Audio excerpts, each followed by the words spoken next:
우리는 흔히 교회가 성령으로 충만하다고 하면 긍정적인 면을 많이 떠올립니다.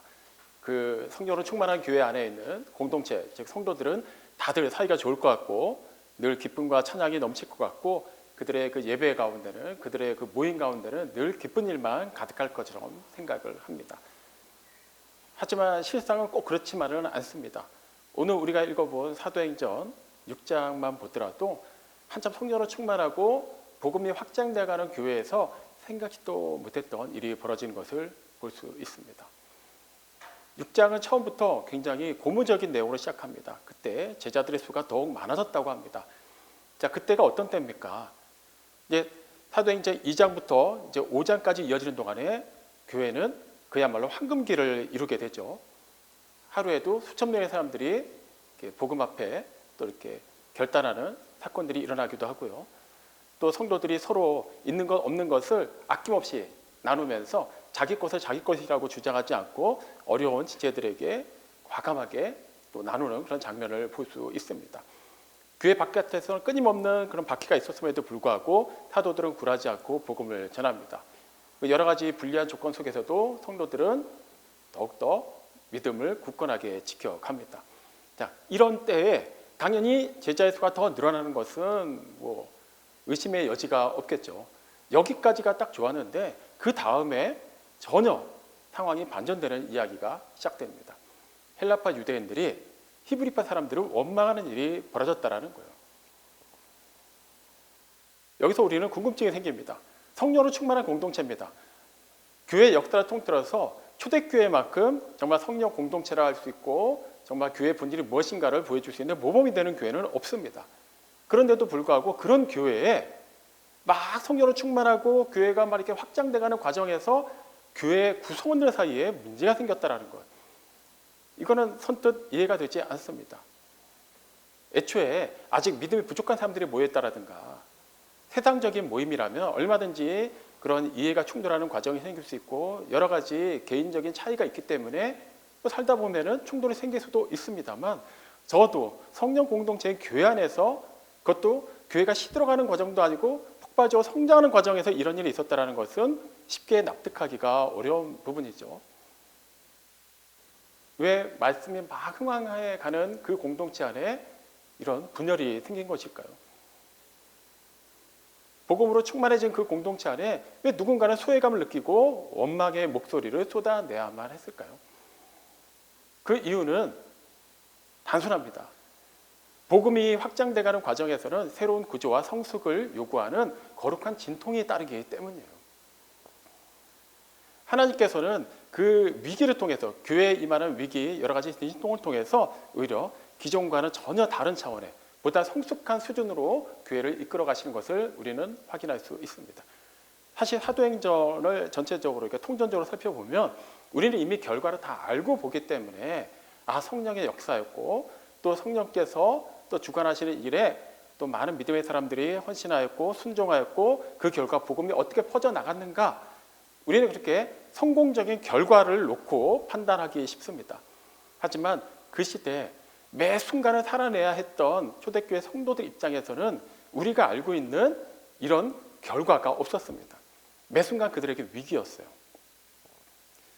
우리는 교회가 또 성도들이 또 서로 유무상통하면서 그렇게 아낌없이 서로 나눠주고 사랑하고 외부의 박해에도 불구하고 서로 결속하고 더욱더 기도에 힘쓰고 또 말씀이 퍼져나가는 과정을 보고 있지만 그들은 하루하루가 치열한 삶의 현장이었다는 거예요. 그냥 그렇게 낭만적인 신앙생활을 하지 않았습니다. 이미 앞에서 숱하게 살펴봤듯이 그들이 신앙생활을 하는 것 자체가 그 당시 그 유대 사회에서는 결코 수월한 일이 아니었습니다. 매 순간이 위기일 수밖에 없겠죠. 그럼에도 불구하고 그들은 끈끈하게 그 공동체성을 유지할 수 있었습니다. 하지만 생각지도 못했던 커다란 일이 일어나면서 교회는 대변화의 그런 시점을 맞이하게 되는 것이죠. 결과적으로 교회는 그 상황을 잘 극복하고 성장했습니다. 그리고 복음은 더욱더 폭넓게 퍼져나갈 수 있었습니다. 그럼 하나님께서 초대교회에 허락하신 이 위기를 통해서 어떻게 교회를 기존과는 더 다른 차원으로 이끌어 가시는지를 살펴보고자 합니다. 오늘 읽은 본문 1절에 보면 헬라파 유대인들이 히브리파 사람들을 원망하는 장면이 나오죠. 자, 이 내용을 이해하기 위해서 우리는 당시 초대교회를 구성하고 있는 구성원들의 배경을 살펴볼 필요가 있습니다. 1차적으로 그들은 예수님을 주와 그리스도로 영접하고 믿는 사람들입니다. 그러니까 쉽게 우리식으로 표현하면 그냥 성도들의 모임이에요. 이렇게만 보면 그냥 하나의 믿음 공동체입니다. 하지만 엄연히 그들 안에는 정서적인 그런 감정의 벽이 존재하고 있었다는 것을 부정할 수 없습니다. 왜냐하면 예루살렘 교회지만 그렇다고 해서 예루살렘에 있는 유대인들 가운데서 예수님을 그리스도로 영접한 사람들만의 모임이 아니었죠. 초대교회가 처음에 어떻게 생겨났습니까? 오순절날 성령님이 임하시고 또 한 곳에 모여서 기도하던 120명가량의 사람들에게 성령이 충만하게 임하신 결과 그들이 나가서 놀라운 그런 복음을 전파하게 되고 각 나라의 방언을 이렇게 하게 되면서 또 각지에서 온 디아스포라 유대인들이 그들의 말을 주목하게 되고 그들이 전한 그 복음에 또 회심하는 역사가 일어나게 된 것입니다. 여기서 말하는 디아스포라는 그 흩뿌려진 씨앗이라는 의미를 가지고 있어요. 그러니까 유대인인데 그러니까 팔레스타인 지방이 아닌 그 외에 해외 각지에 퍼져나가서 살고 있는 쉽게 말하면 교포 유대인들인 셈입니다. 그들은 역사가 단지 그냥 비슷한 시대에 살다가 잠깐 이주한 사람들이 아니라 이미 바벨론에 의해서 유다가 멸망하고 그렇게 강제로 유대인들이 이렇게 다른 지역으로 나가서 살게 되는 그 과정에서 그때부터 이렇게 생겨난 그런 사람들이라고 할 수 있기 때문에 그들은 이미 예루살렘에서 아니면은 유대 지방에서 신앙생활을 해왔던 사람들과는 여러 가지가 다를 수밖에 없습니다. 첫째는 언어가 다르죠. 당시 팔레스타인 지방에 있는 사람들은 히브리어, 흔히 말하는 아람어를 사용했습니다. 하지만 헬라파 유대인들, 그러니까 헬라 지역에, 그러니까 헬라 제국의 그 영향권을 받는 그 당시로서는 로마 제국이죠. 로마 제국 내 여러 군데 퍼져서 사는 사람들은 헬라어에 익숙한 사람들이었어요. 당연히 문화도 다를 수밖에 없습니다.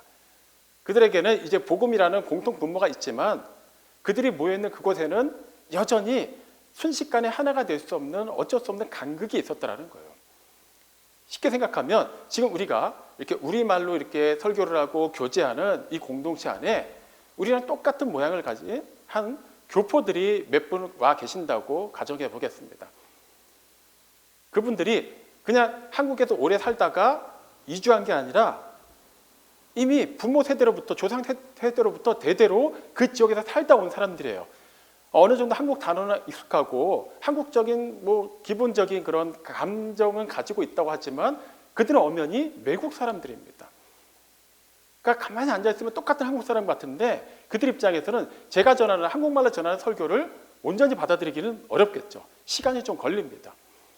그렇다고 해서 우리가 서로 차별하는 건 아님에도 불구하고 어쩔 수 없이 그렇게 보이지 않는 벽이 생길 수밖에 없다는 것이죠. 근데 그들은 소수입니다. 다시 말하면 그 당시 초대교회가 이렇게 폭발적으로 이렇게 부흥하고 성장할 때 다수의 인원을 차지한 사람들은 헬라파 유대인들이 아니라 히브리파 유대인들이었다는 거예요.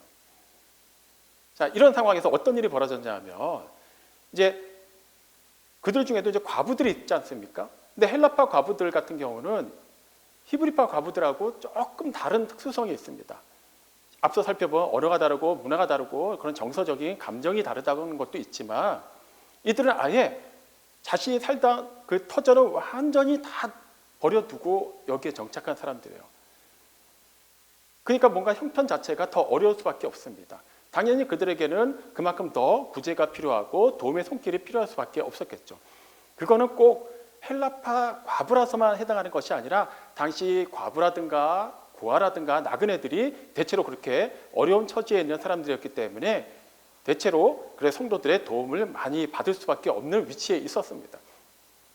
그런데 이게 시간이 지나면서 보니까 헬라파 사람들이 볼 때 우리 쪽 과부들이 조금 더 그런 이렇게 식량을 배급받는 부분에 있어서 좀 차별을 받는 것 같다라는 그런 인상을 받게 된 거예요. 실제 그런 일이 있었는지 없었는지에 대해서는 정확하게 성경이 기록하고 있지는 않습니다. 하지만 분명한 것은 그들이 그렇게 느꼈다라는 거예요. 행정적인 어떤 착오가 있었는지 실제 그런 실수가 있었는지 아니면은 그런 일은 없었지만 아무래도 언어가 잘 통하지 않고 하다 보니까 서로 이렇게 전달하고 이렇게 나누는 과정에서 오해가 생겼는지 우리는 정확히 알 수 없습니다. 하지만 중요한 것은 그들이 원망했다라는 거예요.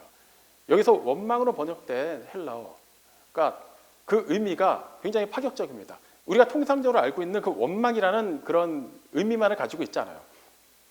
통상적으로 구약은 히브리어로 기록되어 있어요. 신약은 헬라어로 기록되어 있습니다. 근데 그 히브리어로 기록되어 있는 구약을 헬라어로 번역한 성경이 있어요. 70인역이라고 알려진 성경이 있는데 거기서 이 원망이라는 단어가 어떤 때 사용되냐 하면 이스라엘 백성이 출애굽 이후에 광야 여정에서 하나님께 불평 쏟아놓을 때, 원망할 때 그때 이 단어가 쓰였다라는 거예요. 무슨 말입니까? 당시 초대교회에 헬라파 유대인들이 히브리파 사람들을 향해서 원망을 쏟아낸 것은 단지 왜 우리 쪽 과부들한테만 배급을 적게 합니까? 왜 순서를 자꾸 이렇게 넘깁니까? 왜 이렇게 자꾸 건너뜁니까? 이 정도 차원에서 항의를 하는 개념이 아니었다라는 거예요. 이 믿음의 공동체의 신뢰가 막 흔들리기 시작하는 굉장히 심각한 문제였다라는 거예요. 이제 막 복음이 꽃피우고 또 화려하게 그것이 퍼져나가는 이 순간에 완전히 찬물을 끼얹는 신호탄이 될 수 있는 사건이었던 것이죠. 하지만 우리가 여기서 중요하게 살펴봐야 되는 것은 이것은 단지 교회가 뭔가 큰 실패를 해서 정말 구조적인 어떤 심각한 모순이 있어서 생긴 일이 아니라는 거예요. 우리는 통상적으로 교회에 어떤 문제가 생겼다라고 하면 그 문제 자체에 집중을 합니다. 그리고 그 문제의 핵심 인물 아니면 조금 더 지도력을 가지고 있는 어떤 리더십에 대해서 의심을 갖기 시작합니다.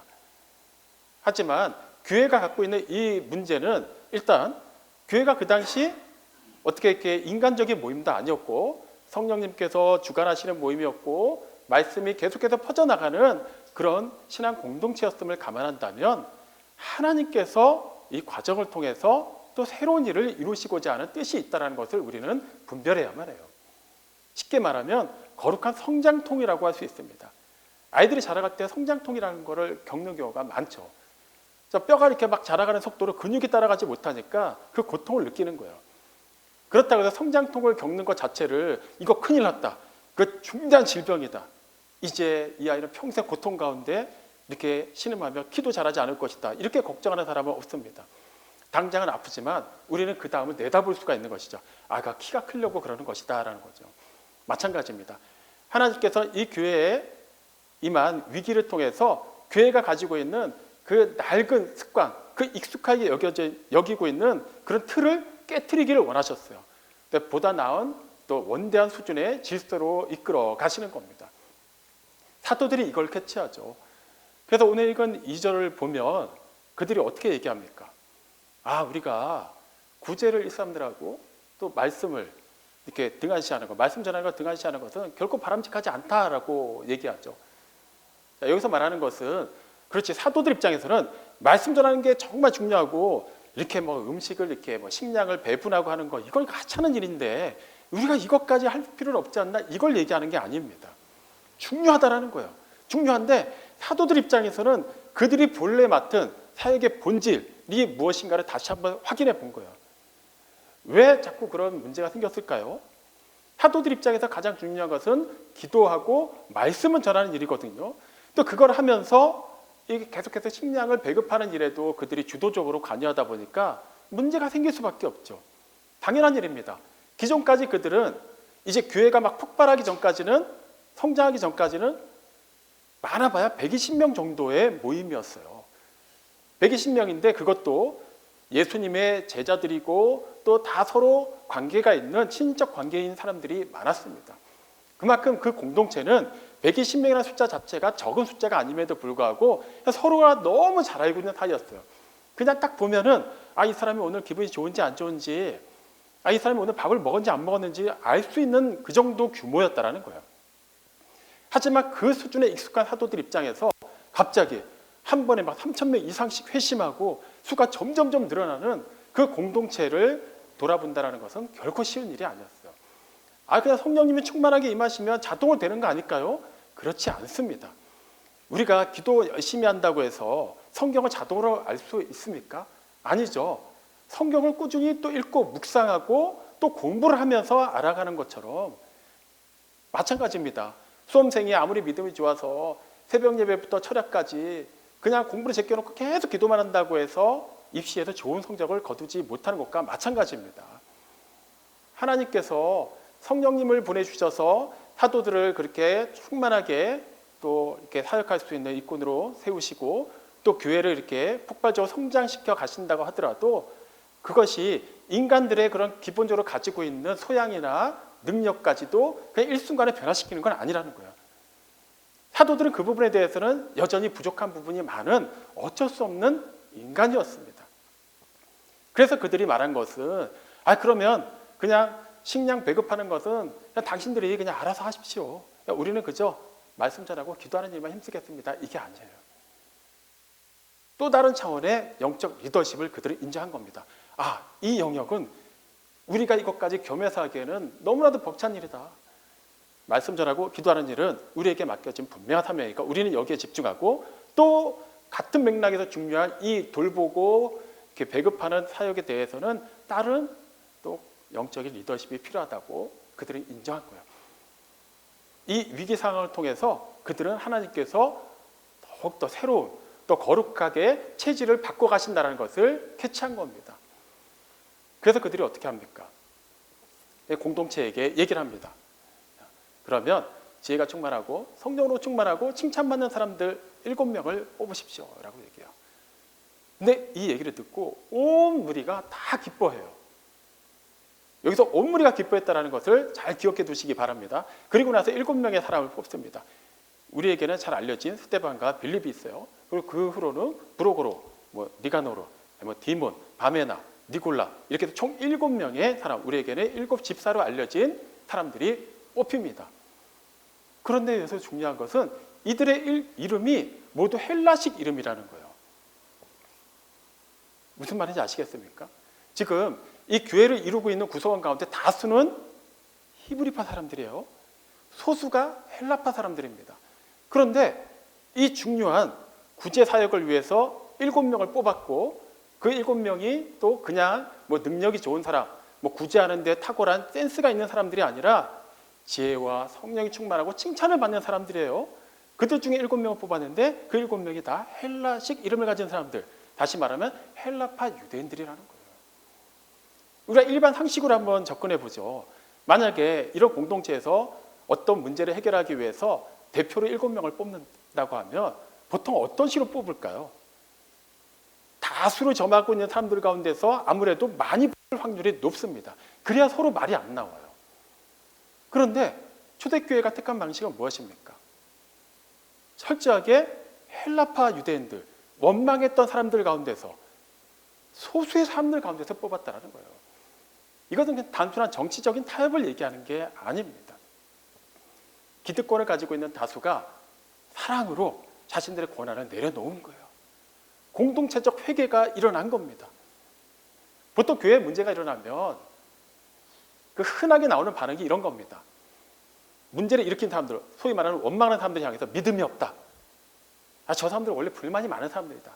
왜 이렇게 세상적으로 생각하느냐? 사랑이 없어서 그렇다. 이렇게 해서 매도하는 경우가 많아요. 아니면은 아예 사람들이 모이는 데인데 얼마든지 이런 일이 있을 수 있고 시간 지나면 다 해결된다. 아니면은 그러면 이 문제를 해결할 만한 이 문제에 관한 분명한 해결책을 갖고 있는 그런 특출난 인재를 우리가 뽑으면 된다라는 식으로 생각을 합니다. 다 그런 건 아니지만 보편적으로 그렇게 생각하는 경향들이 있어요. 하지만 초대교회는 달랐다라는 거예요. 무엇이 문제였는지를 정확히 파악을 했고 이 문제를 통해서 하나님께서는 궁극적으로 무엇을 해결해 가시려는지를 그들은 깨달은 거예요.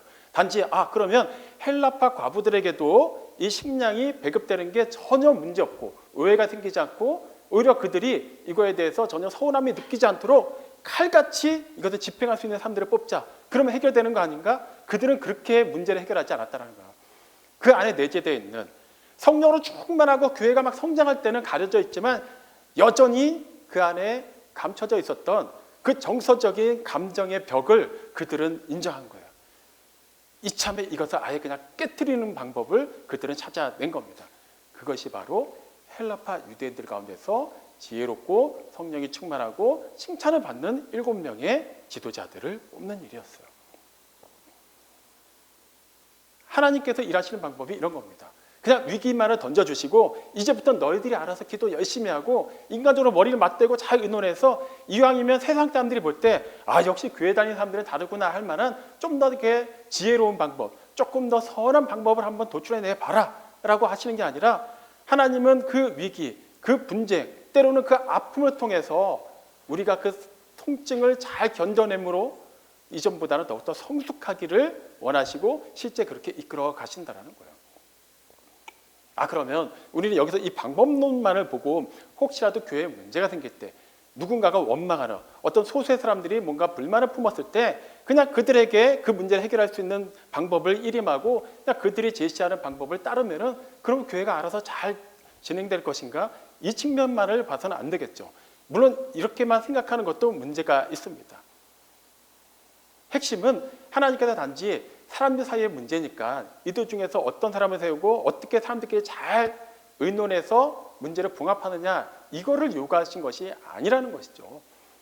결과적으로 하나님께서는 어떤 일이 되었든 교회 공동체 안에서 하나님께서 맡기신 일을 하는 사람들에게 가장 필요한 덕목이 무엇이며 그 본질이 무엇인지를 깨닫게 하셨다는 거예요. 사도들은 그것을 깨달은 겁니다. 그래서 어떻게 합니까? 지금 문제가 시작된 것은 헬라파 과부들이 히브리파 과부들에 비해서 식량을 배급받는 부분에서 차별을 받는다는 거에서 시작이 된 것 같지만 결과적으로는 이 식량을 배급하는 일도 굉장히 중요한 일이었고 이 일을 위해서는 어떤 사람이 필요하다는 거예요. 하나님께서 맡기신 일이기 때문에 하나님께서 요구하시는 기준에 충족된 사람이 있어야 된다는 거예요. 세상적인 방식이면은 그냥 그 일만 잘하면 돼요. 경우에 따라서는 좀 지혜롭지 못하더라도 그냥 묵묵하게 그 일을 그냥 꾸준하게 하는 사람이면 됩니다. 때로는 사람들한테 칭찬을 받지 못하고 조금 손가락질 받아도 일 하나만큼은 칼같이 처리한 사람이면 돼요. 세상의 방식은 그렇습니다. 하지만 하나님께서 요구하시는 것은 그런 방식이 아니라는 거예요. 그런 능력이 아니라는 거예요. 하나님이 보시는 것은 영성이라는 겁니다. 어떻게 보면은 식량을 배분하는 일에 굳이 지혜롭고 지혜 뭐 필요하죠. 꼭 성령 충만하고 꼭 칭찬을 받지는 않아도 되잖아요. 그 일만 잘하면 되는 거 아닙니까? 하지만 하나님의 나라의 일은 그렇지 않다는 거예요.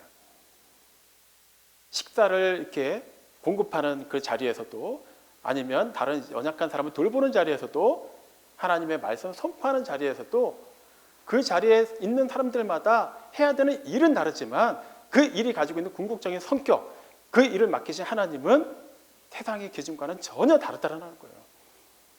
그 일은 영적인 일이고 하나님께서 맡기신 일이고 하나님 나라의 통치 이념이 실현되고 있는 일이기 때문에 인간적인 기준, 인간적인 방식이 들어갈 수 없다는 겁니다. 그래서 어떻게 보면은 그냥 식량 배분하는 일 어려운 일 같지 않은데 싶어도 그 일조차도 하나님께서 맡기신 일이고 하나님께서 이끌어 가시는 공동체에서 이렇게 일어나는 일이기 때문에 지혜와 성령이 충만해야 되고 칭찬을 받는 사람이 할 수 있는 일이었다는 거예요. 결과적으로 어떻게 됩니까? 스데반, 빌립 이 둘은 분명히 그냥 구제를 위해서 구별된 사람들이었어요. 근데 스데반은 어떤 사람입니까? 나중에 살펴보겠습니다만 사도행전 7장을 보면 스데반에 굉장히 긴 설교가 기록되어 있어요. 한 사람의 설교가 그렇게 길게 기록되는 것은 쉽지가 않습니다. 그런데 그의 설교는 또 어떤 설교입니까? 그냥 성경의 모든 핵심을 완전히 꿰뚫는 정말 복음적인 설교로 알려져 있습니다. 헬라파 과부들에게 또한 히브리파 과부들에게 그 외에 또 어려운 교회 내 성도들에게 식량을 배급하는 일로 부름받은 사람인데 그 사람이 그렇게 놀라운 설교를 해요. 그리고 초대교회 첫 번째 순교자가 됩니다. 빌립은 어떻습니까? 그도 똑같이 식량 배분하는 일로 부름받은 사람임에도 불구하고 그가 나중에 유대인들이 터부시하는 사마리아 지방에 가서 복음을 전합니다. 그리고 나중에는 에티오피아 내시에게 복음을 전하고 세례를 베푸는 놀라운 일을 하기도 하죠. 하나님께서 그렇게 교회에 생긴 그런 분쟁, 그 위기 상황을 통해서 새로운 사람들을 세우시고 또 하나님께서 계획하신 기존의 그 틀에 박힌 차원의 사역이 아니라 더 넓은 차원의 열방을 품을 수 있는 큰 그릇으로 교회를 확장시켜 가셨다는 거예요.